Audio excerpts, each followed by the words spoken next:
ध्यान दीजिए। जितेंद्र कुमार जैन सर, जिन्होंने अपने कैरियर की शुरुआत 4 अप्रैल 1992 इंदौर से की एज सीनियर पीआरआई। उसके बाद उनका प्रमोशन हुआ और ट्रांसफ़र्स भी हुए। उसके बाद वो 2002 में एज पीआरओ जयपुर में थे। उसके बाद 2006 में वो सीनियर पीआरओ के तहत अहमदाबाद डिवीज़न में थे। उसके बाद फिर से उनका तबादला इंदौर में हुआ और अब लास्ट उनका posting Ahmedabad as senior PRO है हमारे अहमदाबाद जोन के। दिवाली एक ऐसा त्यौहार है कि हर व्यक्ति अपने घर जाके दिवाली मनाना चाहता है और उसके बाद में छठ पूजा है। तो छठ पूजा में तो 99% जो बिहार के लोग हैं वो अपने घर जाके ही अपने परिवार के साथ में छठ पूजा मनाते हैं। तो उसके तहत जो पटना साइड की गाड़ी है उसमें बहुत वेटिंग है, लेकिन रेल प्रशासन ने 2 गाड़ियां चलाई हैं पटना के लिए। रामायण एक्सप्रेस का प्लानिंग किया था और इसका प्लानिंग ये था कि जितने भी दार्शनिक स्थल हैं जहाँ पे भगवान राम गए थे और उन्होंने वहाँ समय बिताया था, उन सभी तीर्थ स्थलों को दिखाना उद्देश्य था। तो इस ट्रेन की मेन खासियत ये है कि ये ट्रेन एक जैसे ट्रेन के अंदर कैटरिंग स्टाफ रहेगा तो एक अलग रहत का रहेगा जिसे दूर से पहचाना जा सकेगा।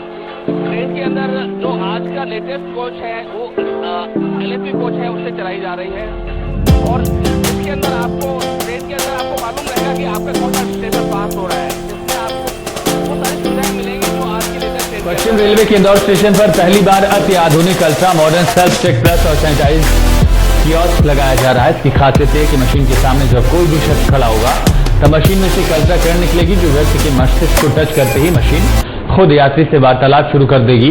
मशीन व्यक्ति को निर्देशित करेगी कि अगर उसके पास सामान अल्ट्रा किरण से सैनिटाइज करे, वो साइड में रखे बॉक्स को बिना हाथ लगाए सेंसर के माध्यम से खोलेगा। बंद करना है। इस मशीन को स्टेशन पर लगाया गया है, जल्दी से शुरू किया जाएगा। देखिए, कोरोना जिस तरह का संक्रमण है उसकी वजह से हम लोग जितना एहतियात यात्रियों के लिए करना चाह रहे हैं उसके लिए हम लोग प्रयत्नरत हैं। जैसे हम लोगों ने एक आत्मा नाम की मशीन लगाई है जिससे कि लोगों का जब यात्रा करते हैं तो टेम्परेचर चेक करते हैं। अब ये दूसरी मशीन है जो कि पटना मंडल पर इंदौर स्टेशन पर लग रही है। इस मशीन की खासियत ये है कि मानव रहित है। आपको आना है और इस मशीन के सामने खड़ा होना है तो एक अल्ट्रा किरण आपके माथे को टच करेगी और जैसे ही टच करेगी तो ये कियोस्क स्टार्ट हो जाएगा और उसमें से एक आवाज आएगी और वो आपको निर्देशित करेगी कि आपको करना क्या है। अगर आपके पास लगेज है तो साइड में एक बॉक्स है, उस बॉक्स के साइड में एक इस तरह का बना हुआ है तो आपको टच नहीं करना है, बस उसके बीच में उसको रखना है, उंगली हाथ को रखना है। जैसे हाथ रखेंगे तो अपने आप बॉक्स खुल जाएगा और उसमें सामान रख के और फिर लगाओगे तो उसे फिर दोबारा दिखाओगे तो फिर वो अंदर चला जाएगा और सैनिटाइज होकर निकल आएगा।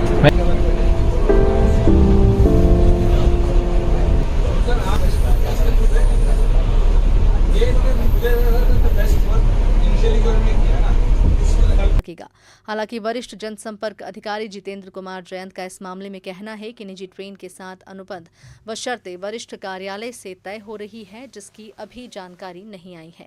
इंदौर से 3 निजी ट्रेन चलना प्रस्तावित है। देखिए, भारतीय रेलवे पे इंदौर से 3 ट्रेनों का प्रपोजल है कि प्राइवेट ट्रेन चलाने का, लेकिन अभी तक उसका रेल मंत्रालय द्वारा कोई आदेश नहीं प्राप्त हुए हैं। एक तो इंदौर से मुंबई के लिए है, एक इंदौर से दिल्ली के लिए है और एक इंदौर से दानापुर के लिए है। तो कुल मिला के पश्चिम रेलवे द्वारा यात्रियों की सुविधा को ध्यान में रखते हुए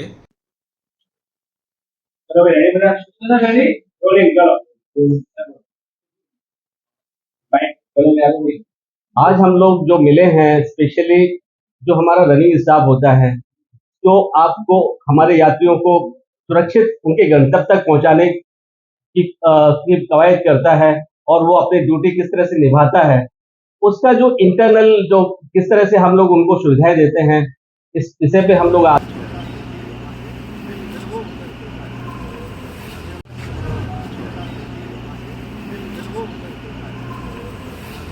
सबसे ज़्यादा डिमांड में रहता है उसमें हम एक और वंदे भारत ट्रेन 12 मार्च को माननीय प्रधानमंत्री जी लेके आ रहे हैं, जो बहुत दिनों से लोगों की डिमांड थी कि वंदे भारत हमारे यहाँ सुबह में इधर से जाने के लिए कोई अच्छी गाड़ी नहीं है, तो हम वंदे भारत ट्रेन सुबह में 6:10 में यहाँ से चलाएंगे, जो कि 11:35 पर मुंबई सेंट्रल पहुँचेगी और उधर से फिर से इस गाड़ी को हम लोग 15:55 पे करीब 4 बजे शाम को चलाएंगे मुंबई सेंट्रल से, जो कि 21:25 पे अहमदाबाद पहुंचेगी। इस तरीके से आप मुंबई से अहमदाबाद की दूरी जो है सिर्फ 5 घंटे 25 मिनट में पूरी कर रहे हैं।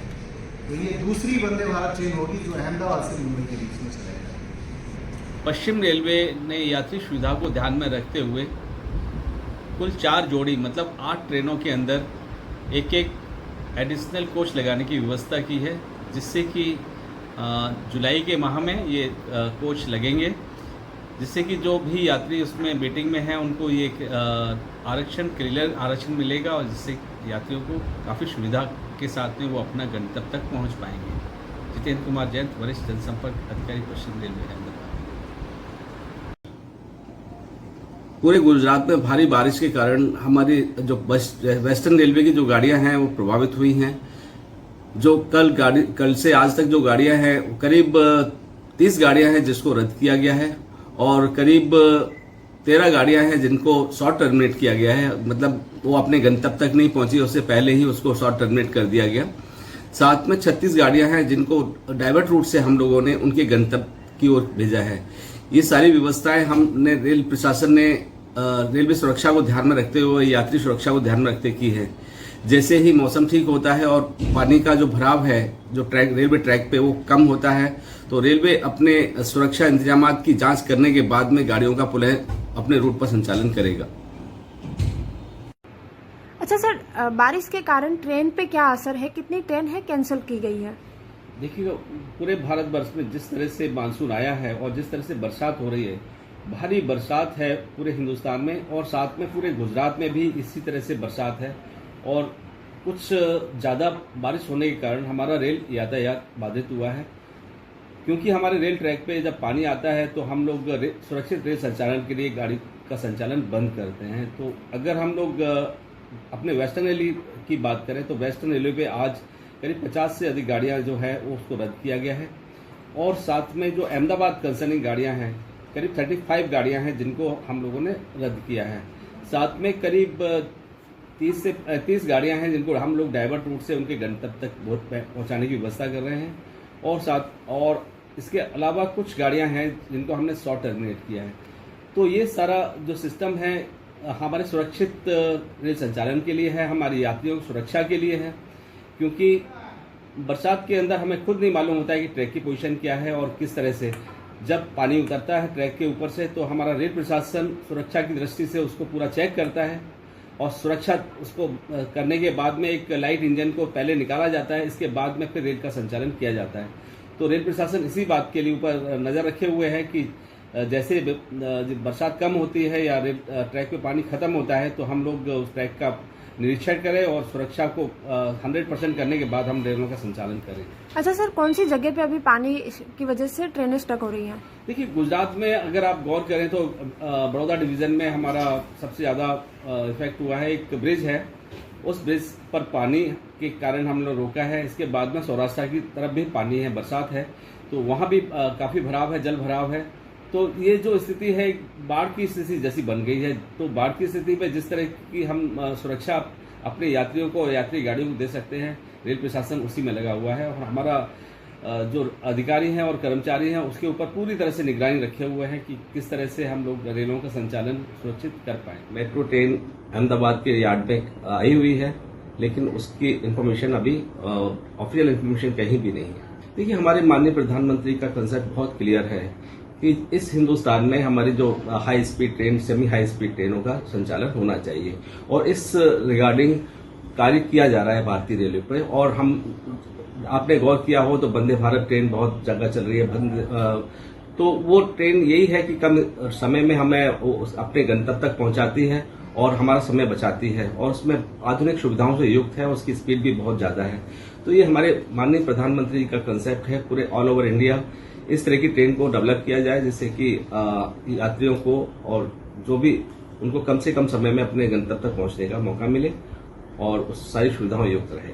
देखिएगा, इस ट्रेन के बारे में तो बताना मुश्किल है, क्योंकि इस ट्रेन के अंदर क्या फीचर रहेंगे, क्या स्पीड रहेगी, क्या उसमें सुविधाएं रहेंगी, तो उसके बारे में अधिक बताना मुश्किल है। जब तक इसके बारे में पूरी इन्फॉर्मेशन नहीं होगी तो हम लोगों आपसे मुखातिब नहीं होंगे। आने वाले टाइम में जैसे ही इन्फॉर्मेशन आती है तो हम लोग